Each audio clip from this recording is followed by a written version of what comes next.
Bismillahirrahmanirrahim. Assalamu alaikum. Welcome to our online class. Take out your chemistry of class 9. Today we are going to study elements. उसके बाद हम compounds और mixture को भी discuss करेंगे, लेकिन आज हम लोग एलिमेंट्स को डिस्कस करेंगे कि हमारे पास जब एलिमेंट्स दरियाफ्त हुए थे तो सबसे पहले इन अर्ली एजेस यानी कि पुराने वक्तों में सबसे पहले हमारे पास ओनली 9 एलिमेंट्स डिस्कवर हुए थे। सिर्फ कितने एलिमेंट्स? 9 एलिमेंट्स। बच्चों, आपको पता है कि आप लोग अब 9th क्लास में हैं, आप लोगों ने बोर्ड के पेपर्स की प्रिपरेशन करनी है, सो आपको according to board point of view ही तैयारी करनी होगी। इसके लिए सबसे पहले जब आपके बोर्ड के पेपर्स आते हैं उसमें आपको किसी भी जगह से कोई भी लाइन आपको वो MCQs में पूछ सकते हैं और किसी भी जगह से कोई भी शॉर्ट क्वेश्चंस आपसे पूछ सकते हैं। ये जो भी हाईलाइटेड लाइंस हैं ये आपके लिए इम्पोर्टेंट हैं और इसमें जो बेसिक इम्पोर्टेंट बातें हैं जिस बारे में है उसको मैंने ब्लॉक में कर दिया है ताकि आप लोग उस चीज़ को अंडरस्टैंड कर लें। अब सबसे पहले हमारे पास है जी, आपसे वो MCQs में पूछ सकते हैं कि in early ages how many elements were discovered, कितने एलिमेंट्स डिस्कवर्ड हुए थे।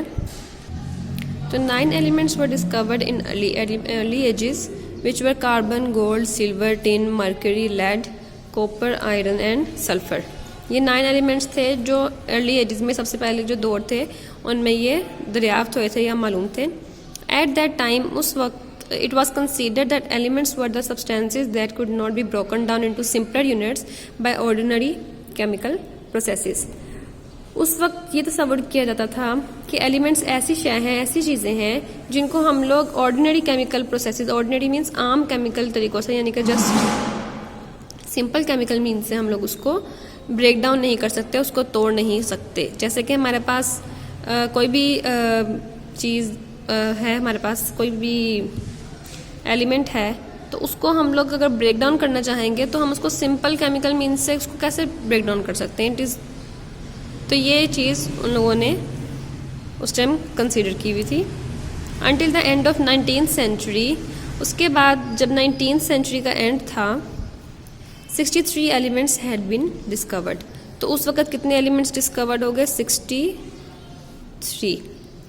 तो सबसे पहले आपने याद रखना इन early edges 9 elements were known. उसके बाद 19th सेंचुरी के एंड में 63 एलिमेंट्स दरियाफ्त हुए। और अब अगर हम आज तक की बात करें तो 118 एलिमेंट्स डिस्कवर्ड हो चुके हैं, 118 एलिमेंट्स डिस्कवर्ड हो गए हैं और 118 में से 92 जो है वो नेचुरली ऑक्यूरिंग है। नेचुरली ऑक्यूरिंग मीन कुदरती तौर पर पाए जाते हैं, जबकि जो 92 से जो बाकी हैं वो खुद ही उनको बनाया गया है। तो हमारे पास नेचुरली ऑक्यूरिंग अगर आपसे पूछा जाए MCQs में या शॉर्ट क्वेश्चन में कि नेचुरली ऑक्यूरिंग एलिमेंट्स कितने हैं तो आपको मालूम होना चाहिए कि 92। उसके बाद हमारे पास है मॉडर्न डेफिनेशन ऑफ एलिमेंट कि हमारे पास किसी भी एलिमेंट की मॉडर्न डेफिनेशन क्या है। It is a substance made up of same type of atoms having same atomic number and cannot be decomposed into simple substances by ordinary chemical means। तो हमारे पास ये मॉडर्न डेफिनेशन है, ये आपको short question में भी पूछ सकते हैं कि एलिमेंट हमारे पास एक ऐसी शय है, एक ऐसी चीज़ है जो एक ही जैसे एटम से मिलकर बनी है, यानी कि इसमें डिफरेंट एटम नहीं है। एक एलिमेंट में तमाम एटम्स एक जैसे ही होते हैं और उनका एटॉमिक नंबर भी एक जैसा ही होता है। And can not be decompose into simpler substances by ordinary chemical means. और वही बात जो वो पहले सोचते थे कि उनको सिंपलर सब्सटेंसेज में ऑर्डिनरी केमिकल मीन्स यानी कि सादा कीमियाई तरीक़ों से तब्दील नहीं किया जा सकता। It means each element is made up of unique type of atoms and have very specific properties. इसका मतलब यही है कि हमारे पास जितने भी एटम हैं वो स्पेसिफिक हैं, मतलब स्पेसिफिक हैं, यूनिक हैं, हर एक की अपनी अपनी खसूसियात हैं और अपनी अपनी उनकी कैरेक्टरिस्टिक्स होती हैं। Elements occur in nature in free और कंबाइंड फॉर्म। हमारे पास जितने भी एलिमेंट्स हैं वो नेचर में या तो अकेले मौजूद होते हैं या फिर किसी के साथ कंबाइन होते हैं। All the naturally occurring elements found in the world have different percentages in the earth crust, ocean and atmosphere. जितने भी एलिमेंट्स हमारे दुनिया में पाए जाते हैं उनकी हमारे अर्थ क्रस्ट में यानी कि हमारे कुरल अर्ज़ में, ओशन में यानी कि समंदरों में और एटमॉस्फेयर में यानी कि हमारा जो ये एटमॉस्फेयर है इसमें मुख्तलिफ इसकी परसेंटेजेस मौजूद हैं। अब आगे जो आपके पास ये 3 लाइनें हैं इसको आपको याद करने की ज़रूरत हरगिज़ नहीं है, क्योंकि इसमें उन्होंने सिर्फ आपको इतना बताया है कि जो नीचे 1.1 टेबल है इसमें डिफरेंट परसेंटेजेस बताई गई हैं। इसी तरीके से उर्दू मीडियम स्टूडेंट्स बच्चों आपके लिए यहाँ पर सारी चीज़ें हाईलाइट कर दी गई हैं। इनको आप लोग अपनी बुक पे एज इट इज़ कर सकते हैं और इनको अच्छे तरीके से याद कर लें। ये आपकी एलिमेंट की जदीद तारीफ है यहाँ से यहाँ तक। इसके अलावा 19वीं सदी के अख्ताम तक 63 एलिमेंट दरियाफ्त हुए थे, अब तक 118 हो चुके हैं और कुदरती तौर पर कितने पाए जाते हैं 92। ठीक है, इसके बाद आपकी भी ये 3 लाइनें नीचे से आपको याद करने की ज़रूरत नहीं है। देन हमारा ये table number 1.1 it is the important table, क्योंकि इसमें जितनी भी आपको उसकी परसेंटेजेस बताई गई हैं ये आपको किसी ना किसी MCQs में या समटाइम्स आपको क्वेश्चन में भी वो किसी भी 2 एलिमेंट्स का पूछ लेते हैं। तो इसलिए आप इसको समझ लें अच्छे तरीके से आपने याद कैसे करना है और किस तरीके से आपको पेपर में आ सकते हैं। जैसे कि हमने यहाँ ऊपर पढ़ा है कि हमारे अर्थ क्रस्ट में, ओशन में और एटमॉस्फेयर में डिफरेंट इसकी मिकदारें मौजूद हैं। तो ये हमारे पास अर्थ क्रस्ट का कॉलम है, ये हमारे पास ओशन का कॉलम है और ये हमारे पास एटमॉस्फेयर का कॉलम है। इसमें हमारे पास ऑक्सीजन, सिलिकॉन और एल्यूमिनियम की अमाउंट्स बताई गई हैं। ओशन में हमारे पास ऑक्सीजन, हाइड्रोजन और क्लोरीन की बताई गई है और एटमॉस्फेयर में नाइट्रोजन, ऑक्सीजन और आर्गन की। अब जो इन तीनों में कॉमन है दैट इज़ ऑक्सीजन, यानी कि अर्थ क्रस्ट में भी ऑक्सीजन की बताई गई है, ओशन में भी ऑक्सीजन की बताई गई है और एटमॉस्फेयर में भी ऑक्सीजन की बताई गई है। सो सिर्फ यही तीनों ऐसी परसेंटेजेस हैं जो आपसे मिक्स हो सकती हैं, तो उसको आपको अच्छे तरीके से याद करना पड़ेगा, वरना बाकी सिलिकॉन और एल्यूमिनियम की अर्थ क्रस्ट में है, ओशंस में हाइड्रोजन और क्लोरीन की है और नाइट्रोजन और आर्गन की एटमॉस्फेयर में है।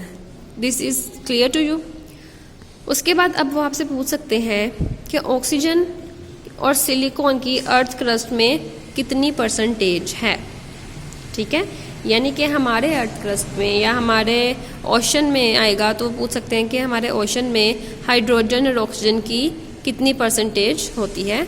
तो आपको इस चीज़ को याद करना है कि ऑक्सीजन 86% होती है और हाइड्रोजन हमारे पास 11% होती है इन ओशन।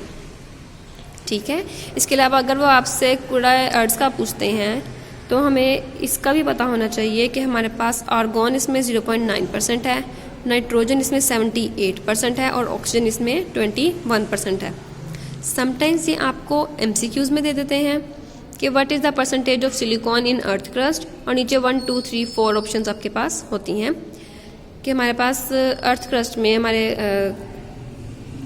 कशरे अर्ज में सिलिकॉन की कितनी मिकदार होती है। तो हमें फिर याद होगा 28, तो तभी आप सही जगह पे निशान लगा सकेंगे। इसलिए आपने ये तमाम क्वांटिटीज़ अच्छे तरीके से याद करनी है कि किसकी कितनी परसेंटेज मौजूद है। इसके बाद हमारे पास है टाइप्स ऑफ एलिमेंट, कि हमारे पास एलिमेंट्स की कितनी टाइप्स हैं। एलिमेंट्स में भी सॉलिड, लिक्विड और गैसेस। ठीक है, एलिमेंट्स हमारे पास 3 टाइप के होते हैं, या तो वो सॉलिड हो सकते हैं, या फिर वो लिक्विड हो सकते हैं, या फिर वो गैसेस हो सकती हैं। अब हम इसके बाद पढ़ेंगे हमारे पास कि हमारे पास सॉलिड्स में क्या क्या हैं एग्जांपल्स, लिक्विड्स में क्या क्या एग्जांपल्स हैं और गैसेस में क्या क्या एग्जांपल्स हैं। ये आपने अच्छे तरीके से याद कर लेना है। ये भी समटाइम्स शॉर्ट क्वेश्चन में MCQs में वो लोग पूछ लेते हैं।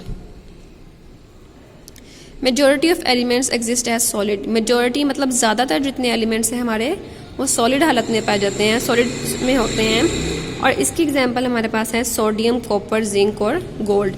ये ऐसे एलिमेंट हैं जो कि हमारे पास सॉलिड हमें होते हैं, लिक्विड फॉर्म में मौजूद नहीं होते।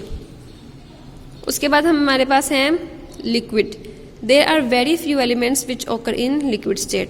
सिर्फ 2 एलिमेंट्स ही हम कह सकते हैं जो हमारे पास लिक्विड स्टेट में होते हैं, जो कि हमारे पास है मर्करी और ब्रोमीन।